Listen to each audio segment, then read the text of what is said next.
Hello guys, it's me Butterfly Spirit 314. So guys, I was in the process of making a video and then the internet connection just cut out. And I was recording all the way up to like 19 minutes, and then once I stopped the video and ended it, then I uploaded to YouTube, and then it's like saying, oh, it only caught 11 minutes of it. So I'm gonna make a brief version of the video that I made because I think it'll be better this way, and I have more control over this because I will like post it. Plus, it is storming outside. It's raining outside. So there's a lot going on with that. So, first thing I want to say, guys, is that I did finish the Psychology of Money. So, I read the Psychology of Money from cover to cover, and I'm happy to say that I finished it. There is another book I finished too that I've been reading that's about fashion. So, I've had an interest in fashion recently, so I finished that book the same day I finished this one, which is great. So, so I'm happy to say that I have a broader understanding about money than what I did, and I learned things about what wealth is, what greed is and happiness is. Like, I learned about the economy. I learned about, how people get money, how people keep money. And keeping money can be hard because getting money might be easy, but keeping money might be the hardest because you'll have to be paranoid to keep money because money can easily fly out and be gone. And there are many people who have been millionaires, as I found out in the Psychology of Money. They had a lot of money and they got comfortable with the lifestyle and everything. And then, they found themselves involved in, investing illegally or, doing stuff with their business, which was not doing things with their business, which was not legal, and they lost all their money. And many of those people that ended up losing their money, they pretty much found that it was gone, and once it's gone, it's gone. And so it's not necessarily about getting it but keeping it, and also thinking about what's enough. It's also about thinking about you know the fact that in terms of information, to make us feel secure or making decisions about money, we may find ourselves trying to fill in the blanks about stuff we don't even know anything about, you know. And the reason we fill in information, especially with financial stuff, is because it's to make us feel safe, secure, and feel like we know what we're doing. The most terrifying thing to admit is that you don't know what you're doing, you know. That's the most terrifying thing when you think about it. And the author in the Psychology of Money, he was talking about his daughter, and how for his daughter, in terms of him going to work, she just kind of fills in the blanks of like, oh, my dad's going to work. So because my daddy's going to work, that means that he's going to come back at whatever time. And it's a thing where his daughter may not think so much about the complexities of him going to work and coming home. And in our lives, we do that too with information. Like, we make assumptions. I make assumptions about a lot of things, but I'm starting to kind of catch myself and realize that there's information that I probably don't know.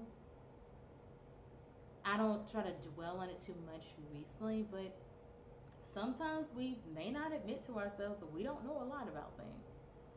For me, I don't know a lot about cars. I have had cars, but just because I've had cars doesn't mean I know everything there is to know about a car. I don't know more about a car than a mechanic. I know about, the cars I've had because of experience. But there are mechanics, and there are people who build the cars that I've driven that know way more about the cars than I'll ever know. And thinking about the fact that, we don't know when something's going to happen.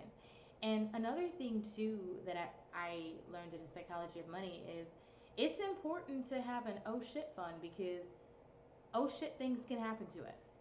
Okay? Things can go wrong at any time, and we may not know when. A lot of the times things are going to go wrong, and the more we accept that things are going to go wrong, and we start kind of socking money away in order to have it, at least if something does happen, we're going to be fine. And it's better to kind of get in the habit of thinking about things that way. And it sucks because, we may want to go out and buy stuff, and we're like, oh, things are fine. I have this job, and I'm going to get paid on, I know when I get my paycheck and stuff. And when we have the money flowing in, and I do this, I've done this on jobs where, like, as long as I had the money coming in, I was like, well, why would I didn't even think about saving, because I'm like, well, I have the job, so why do I have to worry about it? Of course, then again, I didn't worry about it until I didn't have the job. And when I didn't have the job, it was like, oh shit. And then that's when I was like, oh shit, how am I going to pay for all this stuff? And bills don't stop just because you lost a job. They keep coming in. Rent keeps coming too, you know. And so it's important, to have that oh shit fun, and to realize things can go wrong. And I'm not saying walk around with this idea that things are constantly going to go wrong. Like, I think it was the Murphy's Law, anything that can go wrong will go wrong. I'm not saying you have to have that mentality of you're looking over your shoulder every 5 minutes, or, barely spending any money. But the thing is that things can surprise you. Things can happen. There are people that have to make repairs to their car, and stuff happens. You know, um, you know, your car tire could go flat. You know, um, one of your bills may be more expensive than you thought. You know, you could have a leak in your house. You know, you could have an issue with mice. um, you could have a situation where you may have to replace your windshield, like what I had to do. Um, you may have a situation where you may have to, you may have to make a big purchase. A lot of times for me, the big purchase is usually car repairs. But things like this do happen. And if we put money away, we can, at least have something set aside for if things can happen. And people don't have to save for specific things. For me, it's better to save towards something than nothing, because if I save towards nothing, I'm not going to know where the money's going. If I don't know where it's going, then what am I saving for? You know what I'm saying? So for me, it's a good idea to have a goal towards like what that money's going to go for, so that I can use it for that. And then if I don't use it for that, hey, at least I can still be stacking money, you know. But yeah, I mean, I've learned a lot about money. Um, Also learned about the economy, how people have come to have the mentality and spending that they have now. And it's interesting, but it's caused me to want to learn so much more about money, which is why I'm reading Money, a Memoir. And currently in that book where I'm at the part where they're talking about, how some women may hide the purchases that they make. Um, they're talking about, in this section, where women learn how to spend, based off of their based off of the women in their lives. They learn from their moms, their aunts, their grandmothers, and they learn how to spend, even from females, siblings too. They learn how to spend money. The most interesting thing that I found myself doing recently is thinking about how I spend, like, versus like how my parents spend money. Um, Another thing that I've been kind of thinking about that the author mentions is that for a girl, if a girl grows up and she doesn't have the support of her father, like if her dad's not in her life, a woman may feel insecure about money later on in life when she becomes an adult. Um, if a girl does have the love and support of a father, then when she grows up, then she'll feel secure and more confident in her abilities with money. For me, I tend to be on the side with having, a distant father.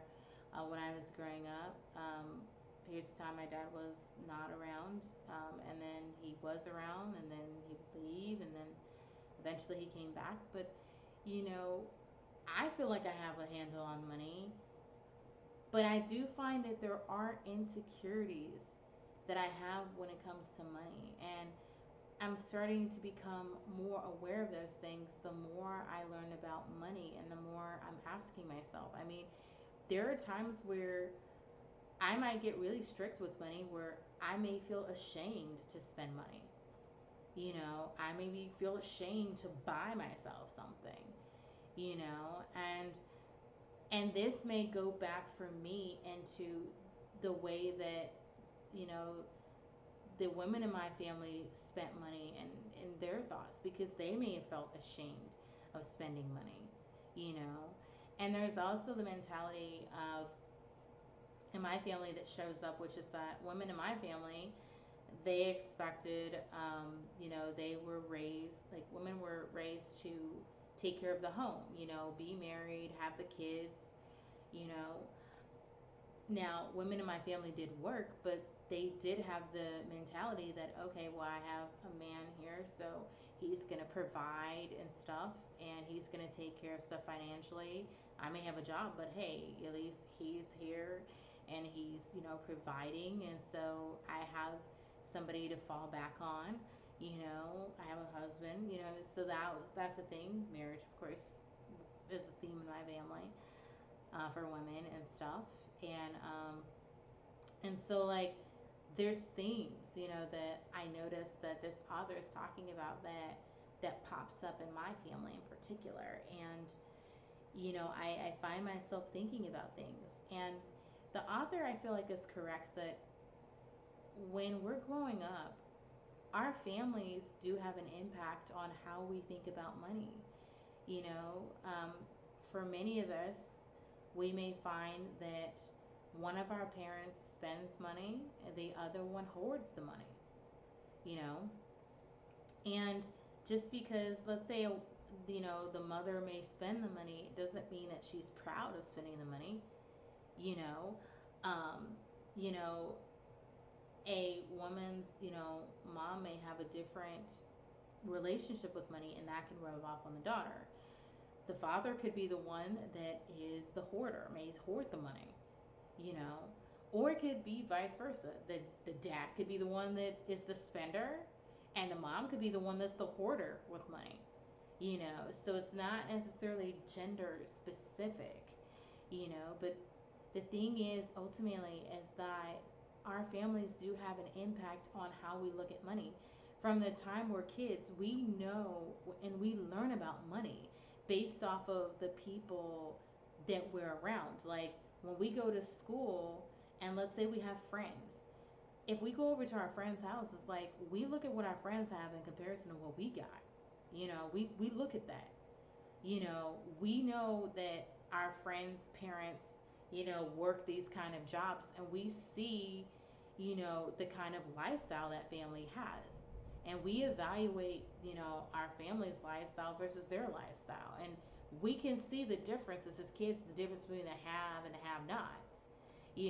I've noticed that from growing up. I have, friends in school, classmates and stuff that, you know, that I noticed they had more stuff than, what I did.